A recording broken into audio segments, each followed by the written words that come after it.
great to have such a big crowd for our first webinar of 2019.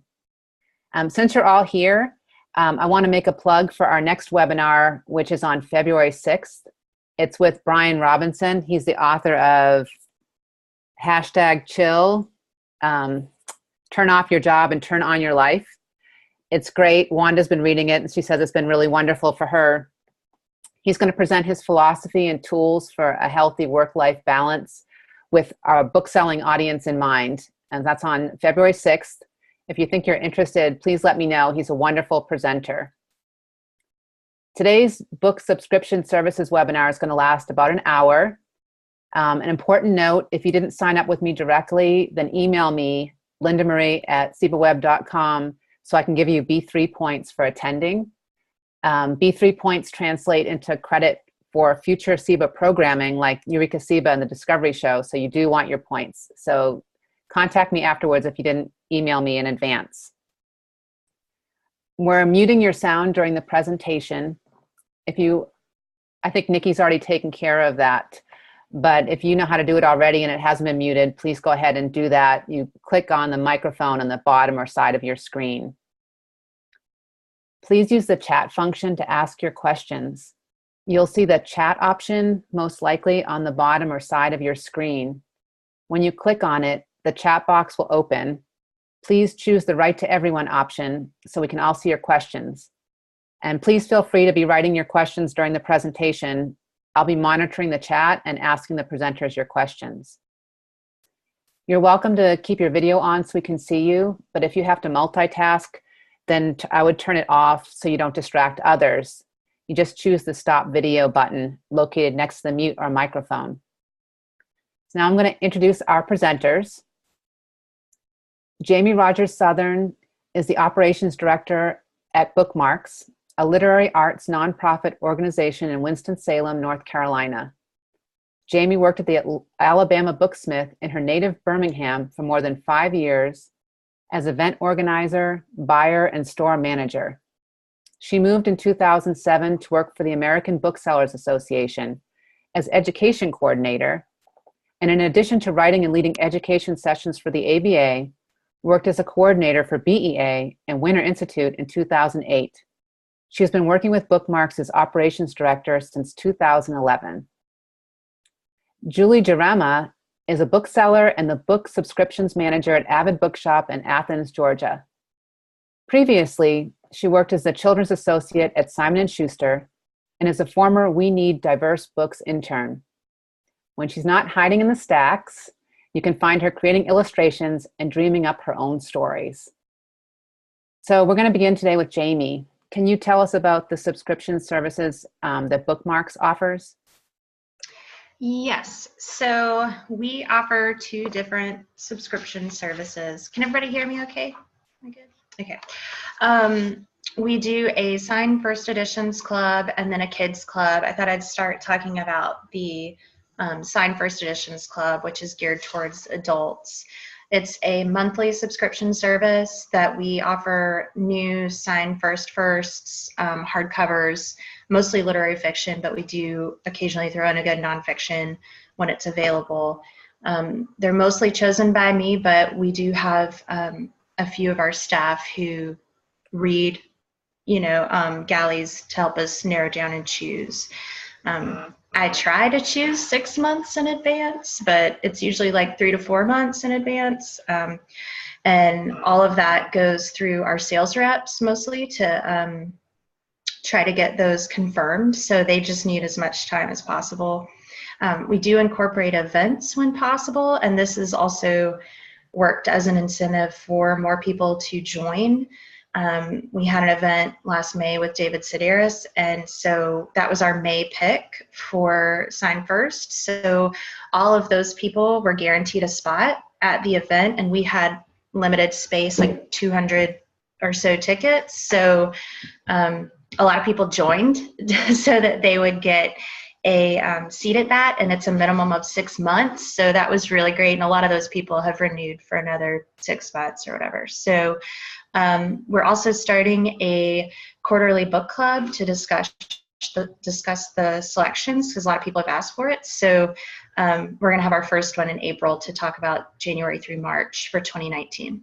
So I'm going to show you a few things. Let me share my screen with you and make sure that I am doing this correctly. Okay. Can everybody see my website here? Yes. Okay, great, thanks. I never know if I'm doing that right. Okay, so to sign up for our Sign First Editions page, there's two different ways, the website and on store, inside the store. So we have an indie commerce website, and we've set up a custom product for the Sign First Editions. You're seeing my view because I'm logged in. But anyway, so this is what people see when they come. We don't charge a membership fee, but if you sign up online, we do charge you $1 because the indie commerce site doesn't let you sell a product for no amount of money. So it's just a processing fee for that. And this is not ideal for me because it takes a lot of steps. But so far, for the amount of members we have, it's okay. I just don't, there's so many steps. I don't trust some of our junior booksellers to take over it right now. But if we get out of hand with a lot of members, which is a good problem, maybe we'll do that. So we have a couple different ways to store credit cards. We can't see credit card numbers once they're entered here on the Sign First Editions page. So if you join, you click to subscribe, and it'll take you to this page where you can decide if you want a 6-month, 12-month, or ongoing subscription. A lot of people buy them as gifts, so that's an option. And then for people who are picking up in the store, or if they want them mailed. So once that is processed, there's a lot of back-end stuff. Like I said, it's a little labor intensive. But once their credit card is in there, we can't access it. We just can authorize it each month for the new amount charged. We just charge the retail price of the book plus tax, and if there is shipping involved, we do that as well. We do have a loyalty program at the store, so each month when we run them through, if they have some credit on their account from those loyalty points, we can deduct it from their Sign First charge. So like I said, there's a lot of steps. I'm not sure if this is the most efficient way of doing it, by the way. So the registration form, if you don't want to do it online, is, let me show you our subscription form. Everybody see this a little bit? I'll send it. I think I sent it to Linda Marie to put up. If not, it's in the Pure Brain Trust now. Okay. So this is a little sheet. It tells you everything that the website tells you. The back is the sign-up sheet. It has a part at the bottom where people write in their credit card. So that's when we can input that directly into our merchant service back-end website account that goes through our POS. So also, once it's stored, we can't access that number. We just charge it, can authorize it to charge on a monthly basis. So those are the two ways people can sign up. Like I mentioned, we do run them through our point of sale. We have Basil each month to just keep track that, hey, this person actually did get their monthly subscription, and also to keep track of those loyalty points. We do add the note feature on each customer account just to have that pop up when those people come to the store. I just think it's nice for our staff to know, hey, this person's a member of whichever club.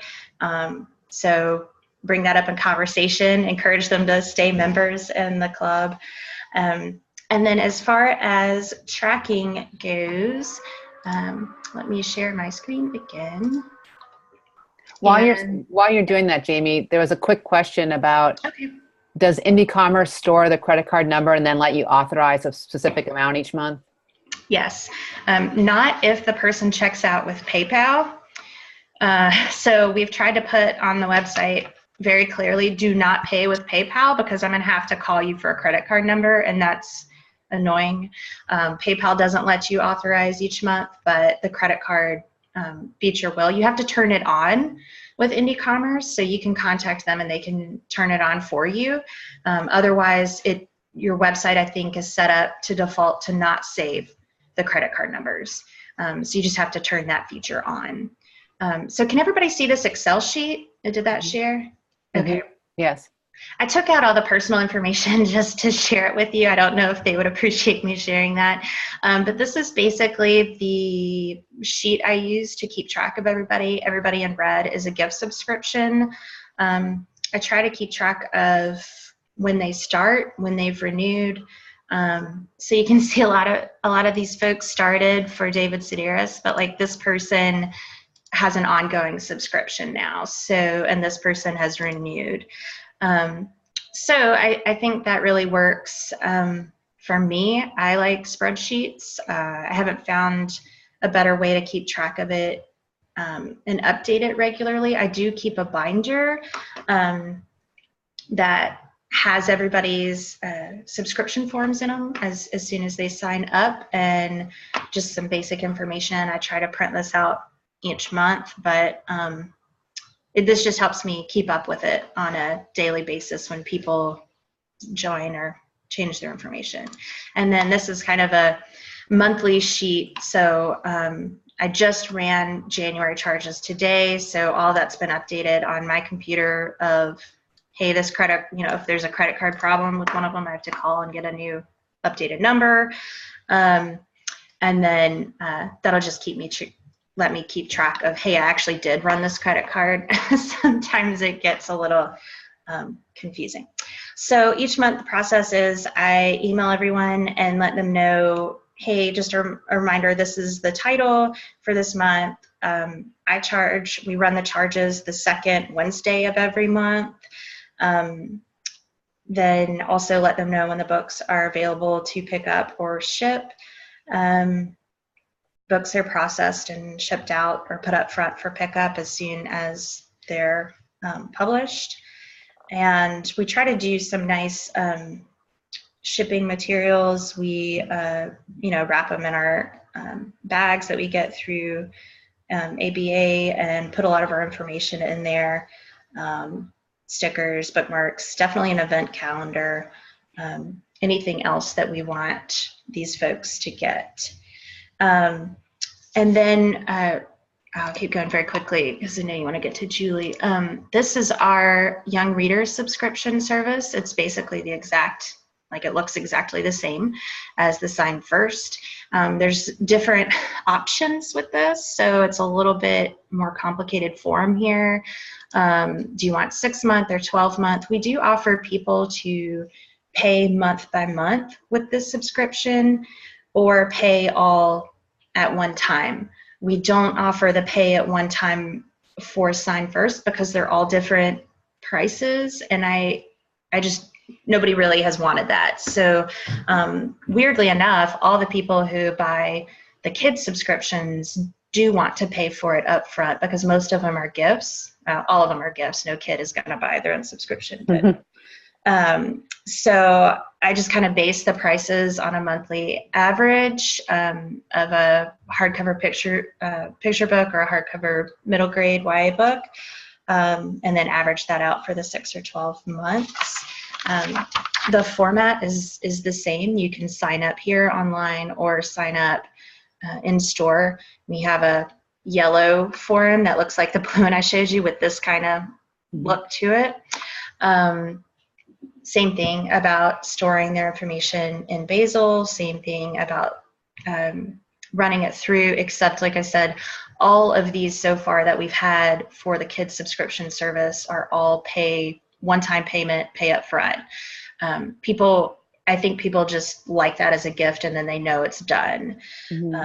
Obviously, a lot of these are purchased around Christmas time. We had a lot of sign-ups this year, and we're getting ready to send out January books. So what we do for this, once we get a subscription for kids, we send out this little guy that's personalized for each kid that says, hey, your grandmother bought you the 6-month book subscription. You're going to get an email. Your dad's going to get an email each month. And then we send them this card that goes with this to let the kids or parents, if the kids are too young, fill out information about what they like, what kind of books do they like, what were some of the last books that they enjoyed. And if the kid does fill it out, we have this area at the bottom for the parents to add some extra information. This is really helpful because we don't know all the kids who are getting the subscriptions, especially if the grandparent is a customer and the grandchildren are not. So it helps us kind of go with some clue at the beginning, and then as we go, we ask for feedback, of course, from the parents. Hey, is your kid enjoying these books? What was their favorite book of the last few that we sent? If we do a board book, picture book subscription, sometimes we'll do 2 board books, sometimes we'll do 1 picture book. And then if we do middle grade or Y, it's usually just a hardcover new release. These are not signed unless we have that opportunity. I picked for December books for a lot of kids. We hosted Tony DiTerlizzi for The Broken Ornament, so a lot of kids got that for their December book, and those were signed. But they don't have to be signed. It's just kind of an extra perk of that. And then tracking is done the same way on a grid, and I just keep track of what these kids have gotten in the past. So I don't re-send them the same book. There's like a couple kids whose parents are super into social justice and they want all these books for their boys about feminism. And so there are a lot of those that are being published, as you all know. So I don't want to send them the same one twice. So I find that's very helpful. And same thing for each month, the process. We email every parent, grandparent, whatever, to let them know that the books are either ready for pickup or we're shipping them this day. Same thing, we include lots of goodies in the bag. We put this little guy in the package, and on the back it says, I don't know if you can see that, it says hello, and we write in their name. Here's your book for the month of January or whatever month it's been handpicked for you, and we can write a little note like, because you like animals or whatever. And then we put this little sticker on the front so that they know that there's a fun goodie inside. Kids like getting mail. And that's about it in a very quick nutshell. I had a couple questions before we go to Julie. Sure. How many members do you have in your book clubs at the moment? In the subscriptions, in the Sign First. I'm sorry, yeah, the subscription clubs, yeah. In the Sign First, we have a little over 50 right now. We have an event coming up in March that I'm hoping will push some new memberships like we did with David Sedaris last year. And then for the kids, we have about 20 right now. And I mean, right now I'm doing it, which is not my job, but I do it. So if we get more than that, we're going to have to allot some different staff time for it. So I'm really happy with where it is. But of course, I want to grow the Sign First, especially because that'll definitely help with events. Do you choose books for the month they come out, or do you wait? Do you make sure they've already been out for at least a month so you don't have to worry about timing for the books being ready on time?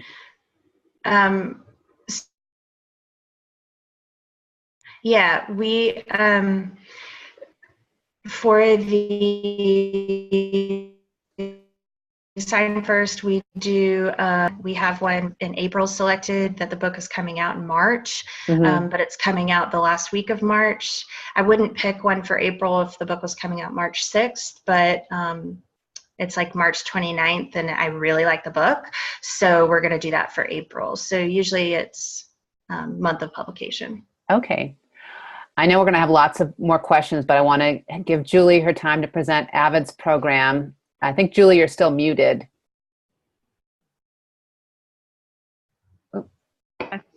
Is it good now? It's good now. Cool. So we'd love to hear about how Avid does things. Okay, sure. So So Avid's program kind of works like what sounds like the kids' book subscription. And we pick out books for all ages. It's sort of like Book of the Month, where we do send out a book for everyone each month throughout the month. And we do have all ages, and we handpick everything. Currently, the team is made up of Katie and me, and we're both part-time booksellers. So we're on the floor about 4 days a week. And that's sort of where we pull from inventory, or if we have to special order in books, we do that, keeping in mind the time. We also have some international subscribers, so we also make sure we get their books in really early so they can go out on time.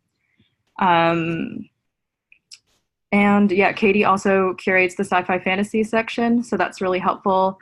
So she gets to take all of those subscribers who have those tastes.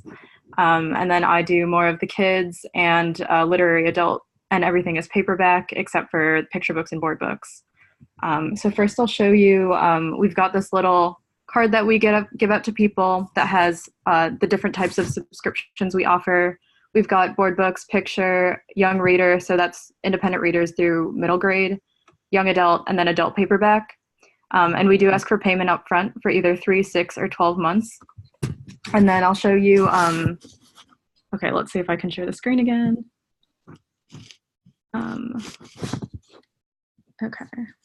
Okay, and then once they do make a purchase for one of those, they can either come into the store or give us a call, and a bookseller on staff will fill out this form for us.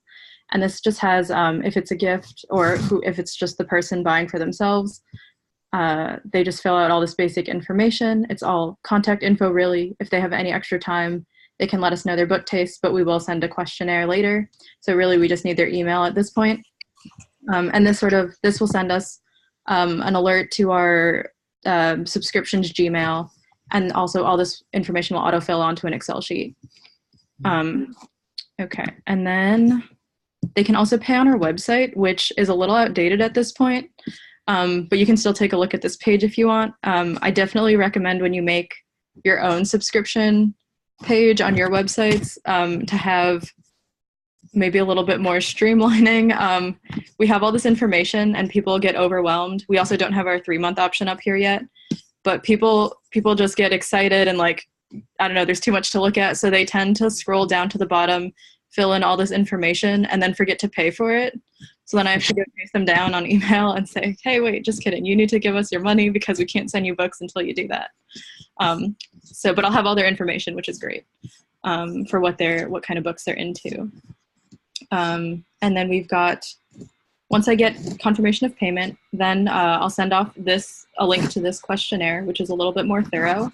And this is kind of what has evolved out of, Janet initially came up with the idea, who's the owner of Avid, to start this subscriptions program. And then Will, who's been a bookseller at Avid for 5 or 6 years, and a YA author, he sort of turned it into what it is now, where it is like we will handpick custom books for you according to your tastes. So initially he sent out this sort of wacky email written in all these different fonts and asking all these random questions.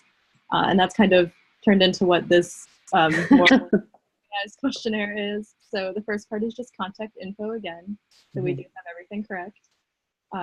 If it's a kid, it is definitely helpful to know how old they are. I found out recently I've been sending middle grade books to this 4-year-old because no one ever told me how old she was.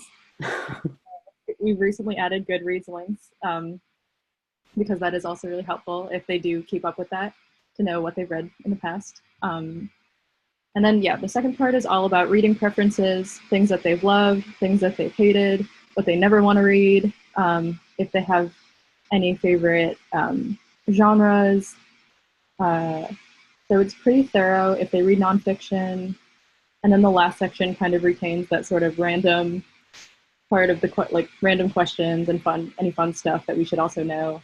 And any correlations between, oh, you never said you were into these types of like science memoirs, but we're going to send you them because you're a nurse or whatever it is. So this is also really helpful, even though it looks super random. And then, yeah, so once we have all this info and we get this completed form re-emailed, it will send me a new link when it is completed by the subscriber. Then I'll go, and I made this example list. We actually have about 80 subscribers right now, so it's a little bit longer. But we use Basecamp as Avid's main message board. So book subscriptions has its own category, and we'll make a big to-do list. So this is our January 2019 sample master list. So let's say Hermione has gotten a subscription for Christmas, and so we've got her Hogwarts in Florida address here. She has 6 months YA, and here's all of her questionnaire responses. And this is really what we pull from to figure out what books to give them. We don't use any algorithms. Katie just does all the sci-fi fantasy and some YA. I do the rest of that, and then the kids and adult literary fiction. For any genres that we're not sure about, we'll sort of crowdsource with the rest of the staff, especially for like, I don't know, mystery or horror, stuff that we don't normally read. It is helpful to always have an actual Avid recommendation, to have someone who really loved it and can tell us a little bit about it, so we can write in their note, we thought this would be good for you. So once we decide, we'll look through this, see what kind of book we should send her. And then let's say, like, for Edgar Allan Poe, he has 5 more subscription books to get. So we're going to send him Amphigory this month. And then once that's done, we'll just check it off. So we'll archive this list separately. So we will have this list of titles, but we also go through Basil. We have the customer reward account too. So we're able to see any past purchases. We can take a look at and see what books we've sent them in the last month. And that's really where we keep good track of everything and how many months they've gotten it for, and make sure we're not, again, sending them something we've already sent or that they've already bought with us. Let's see. And then, and then at the end of each month, so the one list gets archived, and then I'll make another copy of this, and I'll go in by hand and sort of subtract on these subject lines. So I'll say, great, now Hermione gets 5 more, and 4 more. I'll have to send Gatsby a reminder email to renew his subscription or that it's ending. And then I'll just delete the title. I'll reassign it to either Katie or me. So it's a little bit time consuming, and I'm sure there's a more efficient way, but this, I don't know, we have so many check systems in place to make sure there aren't any mistakes. Mm-hmm. Okay, and then let me end this. Okay, and then I'll show you what we send in a subscription. So each month, let's see, everybody gets an Avid bookmark, and they also will get a little I'm an Avid reader sticker. For every book that we send out, we write a note that's personalized, that either sort of rips off someone's shelf talker on why they love the book, or why we actually love the book, and why we thought it'd be a good fit for them. Katie writes really nice notes, and I will just sometimes, especially for kids, I'll be like, here's a dinosaur. He hopes you like your book. If they're a new subscriber, we have these welcome messages that are similar to what Jamie showed you too, where it just says how many months you're getting this for. If someone bought it for you, we'll add a little note like this is a gift. We'll also send that in the previous email that we sent the survey along with. We also just created these new bookmarks that have our hashtag Avid Snail Mail if people do want to show us what they've gotten on social media. On the back, it's got 6 lines. Most people do get 6-month subscriptions, so they can sort of rate the books that we've given them. If they do want to send us an email with a picture of this at the end, or if they just want to like tag us again on social media, they can. Sometimes we work with, for different promotions, over the holidays, we worked with Libro FM to promote audiobooks. So we put these bookmarks in everybody's subscription package too. We also sometimes do little gifts. Like in November, we had the first Avid Bookshop bash, and we had these limited edition bookmarks made for that. And so we gave all subscribers any extras that we had. And then if it's their last month, we give them this little postcard that has this little "Roses are red, we're sad" poem on it, and just thanking them and hope they've enjoyed it. And we do have our contact info on the back again if they do want to renew. And then so all this gets tucked into the inside of the book.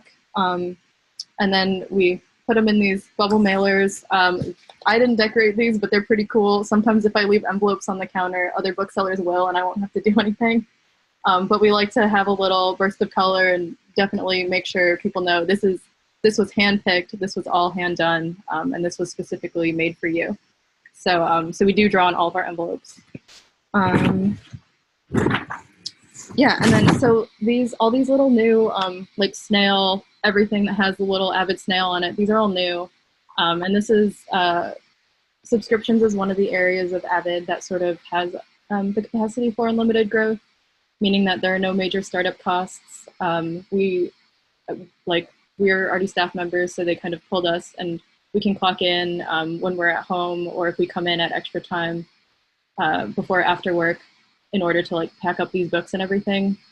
But other than that, it hasn't really caused any extra major fees, and it is a pretty profitable program each month to get this extra income. So we are able to do little, like getting new stationery. We've done different also like other promotions, like over the summer when most people's subscriptions sort of taper off, we were able to do, I think, an August special. So anyone who bought a subscription for the regular price in August would get a hardcover book as their first book. And then we also did, our previous manager, Kristen, put together this binder where she asked different staff members, we all have very different tastes, so we all came up with about a list of 12 of our favorite books that are sort of in a genre, whether it's like, I only like creepy middle grade books, or like, these are really cool adult graphic novels. So we had this on a stand so people could flip through it if they did want a subscription. And this kind of explained how we're going to do it. Normally the books are totally a surprise, but this was a way for people to know, like, sort of get a glimpse at like what they might get any combination of these books for however many months. And it just overall did promote the subscriptions program in general. People were sort of interested in what is this? What does this mean? Mm-hmm. And yeah, and you do get to know more about your customers. Any like people who come in all the time, it's good to know. Like they'll tell you like, I really liked this novel that you sent, or I didn't really like this nonfiction book. Like, don't send those again. So it's always cool to just be able to engage more too with different customers coming in all the time. I have questions for both you and Jamie.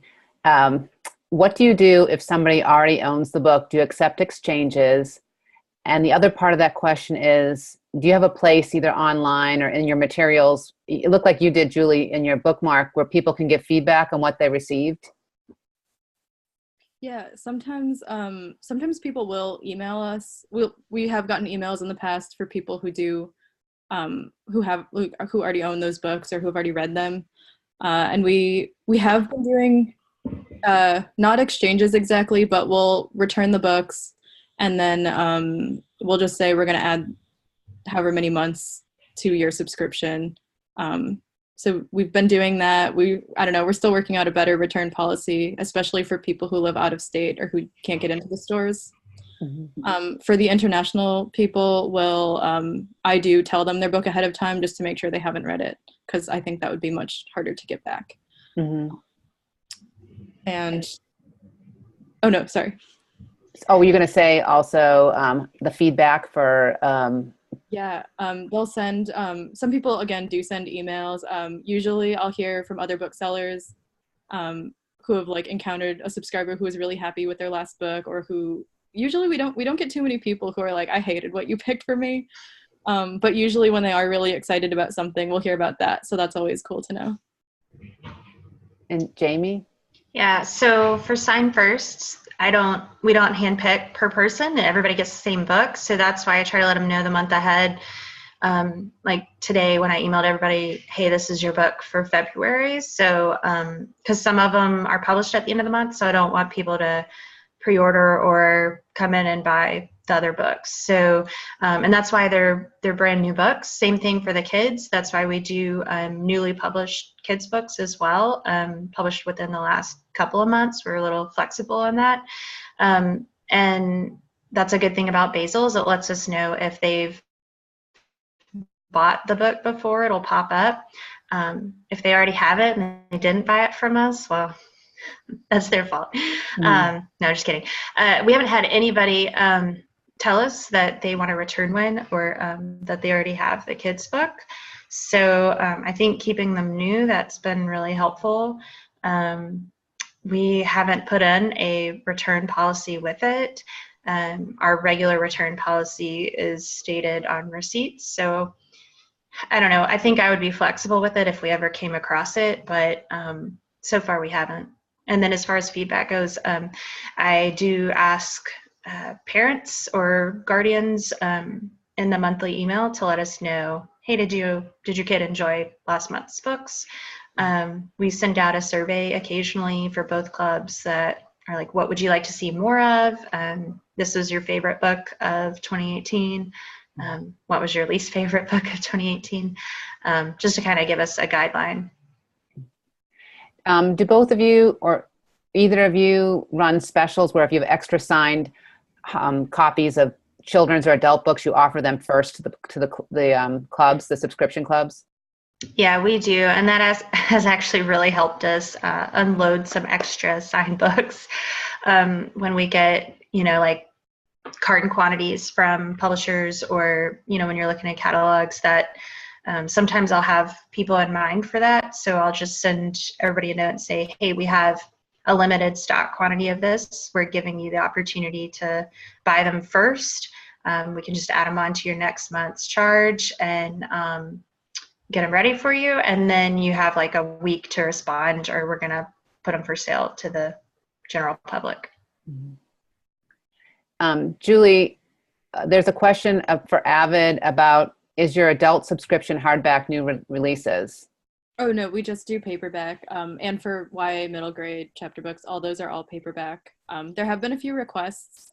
And so for, I think, maybe 2 subscribers, they do pay extra to get hardcover, but typically we just send paperbacks. But if you had new, like if you had extra signed copies of Okay, I guess we don't really correspond subscriptions with our events. So typically we wouldn't do that. Do you ever run specials like we were asking Jamie, where if you have an author come in, you have extra signed copies, would you ever go to the subscription people and ask them if they'd like copies? Yeah, we don't.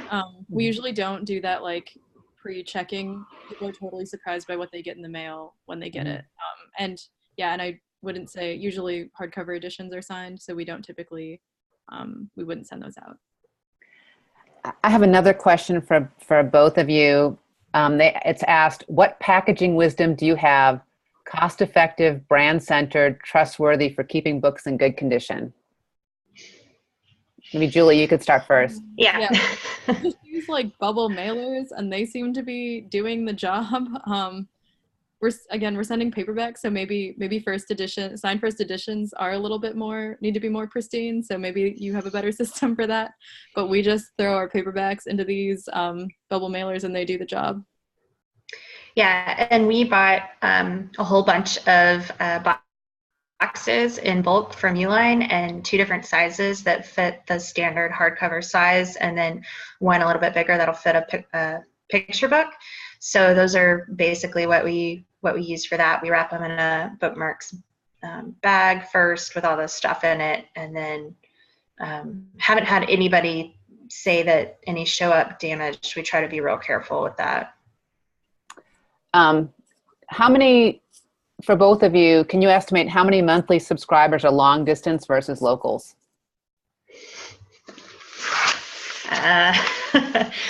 For kids, it's mostly local. We do ship to some local kids. I don't know why that's weird, but I wouldn't pay for it, but grandparents do. But for our sign first people, the majority are local Winston-Salem. We have some that are greater, like Triad area and surrounding counties. And then we have some random people in Virginia. We just got one from Las Vegas. I don't know how they find us, but mostly local. Yeah, we have, I would say probably, we mail all of ours media mail. So even local ones, there was only one time I was asked if someone could pick it up in store. But other than that, we mail everybody's books. But I would say probably 2/3 are either in Athens or in counties around Athens, or generally, like, we also have a handful from Atlanta, and then everyone else is kind of all over the US. And then yeah, we have a couple international, but those are rare, and I don't really know if they're like previously from here or how they found us. But one lady's like from Canada is really into it. Mm-hmm. There's a question about how old your programs are. Well, our bookstore opened in July 2017. Our organization is celebrating our 15th anniversary this year, but the bookstore is pretty new. So we started ours in January 2018. So for both, so they're just over a year old. Mm-hmm. Yeah, I know Avid's is a couple years old. I'm not sure exactly, but I know, yeah, just Will has been with Avid for a little while. So he had been running it up through like the last year, and then Kristen took over, and then I took over from her. So it's been a couple of years. I would say maybe about 3 years old. Can you share what mailing service you use? Do you just use your usual UPS or FedEx, or do you use stamps.com or another? Oh yeah, we use Stamps, and we just send, yeah, again, everything media mail. And we use through our PayPal account. You have an option to do a multi-order shipment that goes through USPS Media Mail. It's just an easier way for us to handle it and pay for it through our PayPal. We just keep money in there for that. Another question for both is, what is your fulfillment timeline each month from the subscriber updates at the start to when the books go in the mail? Is it on a calendar? So ours is a little bit, yeah, I'll just do that thing where I update our Basecamp to-do list, probably around like the 29th or 30th of each month. And from then on, Katie and I will just start going for it. And as long as we can get everything out by maybe around the 22nd, that's ideal.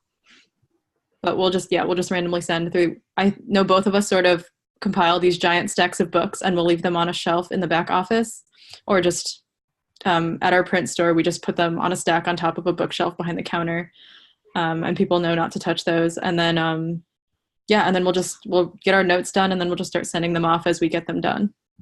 And Basecamp is what the tool you use to kind of prompt and schedule things. Mm-hmm. Yes. Mm-hmm. And ours is, like I said, like middle of the month. So today is when we run all charges. We set them up ahead of time, and then send out the emails. So this month's book comes out the last Tuesday of the month. So let everybody know, hey, this is the date for when you can pick up and when it'll ship out. And then I send another email out to everybody when the book is actually available. How do you market your subscriptions to the public? Well, you showed what you were using, those cards. Is this another thing that you're constantly advertising, your subscription service? Yeah, and it depends on the people. Probably Julie's is more appealing to the customer. Ours, not everybody wants a hardcover book every month. They feel like it's a bigger, commitment. So we try to market it towards people as a collection idea, like build your collection. A lot of the books we picked last year are already worth a good bit. So it depends on if we have special events or book club events for people who have more money to spend on hardcover books. And then if there's any kind of kids event, we'd push the kids subscription. Mm-hmm. Is it something that you would include in your radio spots on an NPR station or something, your subscription service? Or is it lower level? We are a nonprofit, so we deal with a lot of issues with legal issues for our 501c3s. So we can't always market in radio or TV or newspaper for selling something. It has to be event driven. So we do it in all of our other channels, though, like newsletter, website, and all that. Julie, what all do you do besides you have an online, and then you have the print? Yeah, we have so we have a stack of those, just the price cards up at the front of our registers. We also do have a display at our 5-Point store, just along one of the side of the bookshelves. We have here's what you get, and we have like an envelope that's like taped to the side of the bookshelf with like a mystery book coming out of it, and just all the little like stickers and bookmarks and everything that we include. Yeah, around the holidays too, we'll put up like more signs and more like, are you looking for the perfect gift type thing. So really it's displaying it around the store. We've made some stop motion videos for social media. And just, yeah, we also have a new social media person, and she's great because she always is like taking pictures of our book stacks and our envelopes to go out. So I think people have heard about it or seen it there too. I have a question that's right along these lines. What was the most effective thing you did to launch your subscription service? Well, for us, I think it was just information to our regular supporters and customers. We have a large donor base, so that was a place that we hit up first, and then kind of looked through. I mean, your booksellers know who your customers are that might be interested, so we tagged some of those people, and we just contacted them personally. So it was kind of a personal email. Hey, you know, Joe, I think you would like this because this, and you can also support Bookmarks each month by doing that. We always push how you can support us by doing this, and they feel good about, you know, buying a hardcover book every month. Mm-hmm.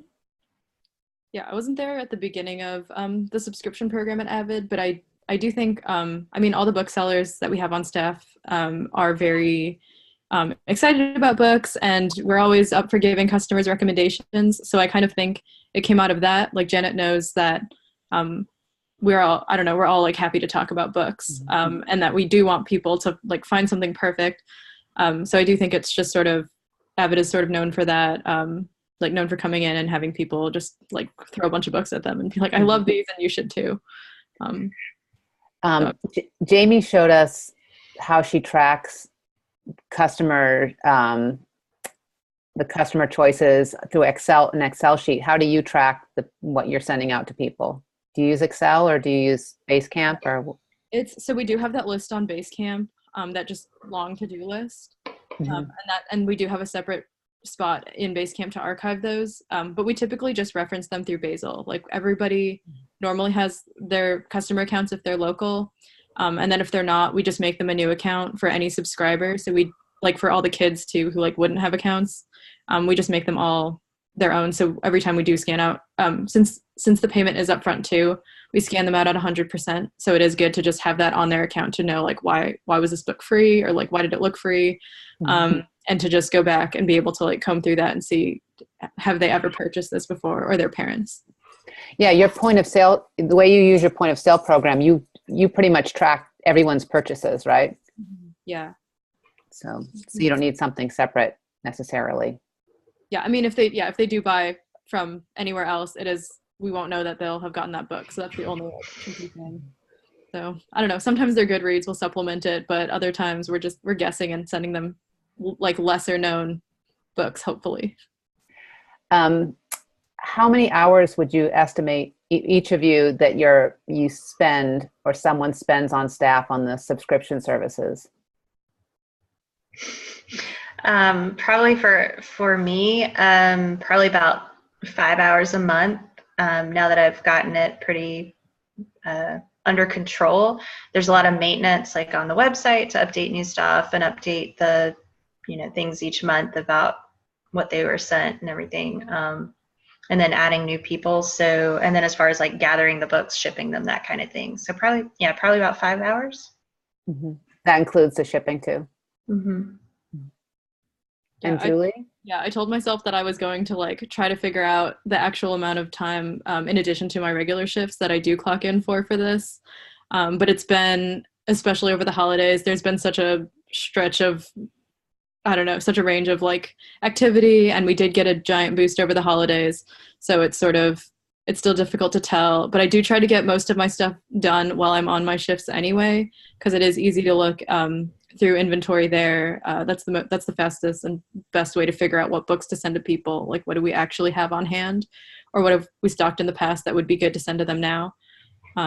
So I just try to do most of it while I'm at Avid anyway. Which, is not like a helpful. Well, I know that I remember talking to someone at Square Books where they have a like 350 first edition club members. And that person said he spent a quarter of his time a week. So he spent like 10 hours a week on it because it was a major thing because those customers were also like, so I think some of your book subscription customers might be your super fans, and you don't want that. Isn't that true? Would you say that you definitely don't want to disappoint those customers because they have this connection with you? So maybe it depends also on how many subscribers and what kind of group it is. Yeah, I think so. I think if we get if we get a few more, it's going to start being unmanageable for me to do it with everything else I have to do. So, yeah. I have another good question, and this is, do you market your subscription services to publishers to let them know that you do this? Yeah, I mean, especially if we're like filling out event grids, I'll say this can also be a sign first pick, which guarantees this amount of sales right off the bat. And also if, we're doing an event, then those people generally come to the event as well. But otherwise, all of my reps know that we do the sign first. So that's, when we have seasonal meetings, we'll earmark certain books as possibilities. So far, we haven't had anybody reach out to us to ask because we just don't have that many people yet. I would like to see us get to 100 pretty quickly because that seems to be the number that we need to shoot for. So, and then for kids, we don't really market that to publishers because it's so personalized. It can be, if you grow your list to 100 or more, it can be a way to get events because you already have 100 confirmed purchases of that title. Right. Julie, does Avid market their subscription services to publishers? Is it on your press kit or? Yeah, I don't think we, just because again, we're not sending out front list titles to, we're not ordering that amount for any particular, we can't get those out with subscriptions, or we're currently not doing that. But I do know our book clubs do that, where they guarantee, we have YA for not YA book club and paperback, hot fiction. I don't know. We have 6 of them, I think. And so I know those guys do it, but subscriptions currently doesn't. There's a comment from Main Street to you, Julie, saying that it was really insightful that you fulfill subscriptions over several weeks instead of trying to do it in one day. Yeah, yes. I don't know how we would just be in a room for hours and it'd be really unfortunate. Trying to see if we have any more questions here. There's a question about advice for an efficient fulfillment workflow, managing subscriber info real time as you fill packages and create mailing labels. Do you set aside scheduled time for the shipping? Or does your manager do that? You mean to get it out on time or Yeah. Well, we have a post office that's across the street from our 5 Point store. So, I mean, we do take into account, we do want to get books out to people that month and make sure that it arrives during that month. But yeah, we just try to get everything out by the 22nd. And especially since most people, or a good portion of them, are in Georgia, it doesn't take that many days to get to them. So I feel like as long as we have that last week of the month just for mailing time, we're fine. And I know Katie and I do subscription slightly differently, but for the most part, we do sort of do it in batches where it's first we pull all the books and then we print all the shipping labels and then we write all of our notes to go inside the books. And then one day is going to be spent packing the books, or sort of that, or that's how I do it. And I know she also does the book stacking. I'm not sure her whole note writing and mail label printing process. But the other booksellers do, whoever's on the shift for that day will have to cart the books over to the post office. But since it is close, the turnaround time is pretty fast to get them out. A question for both of you is, how important are the subscription services as a form of revenue for your store? Is Jamie still here? I don't know. You go ahead, Julie, and we'll see. Okay. So since anytime we do pitch one of these specials, we do the math.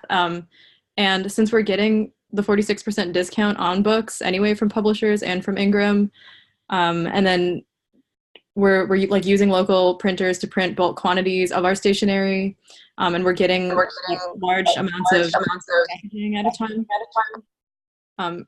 It does seem to be. I'm not sure what's going on there. Okay, I don't know. Okay. There's a weird echoing going on. Okay.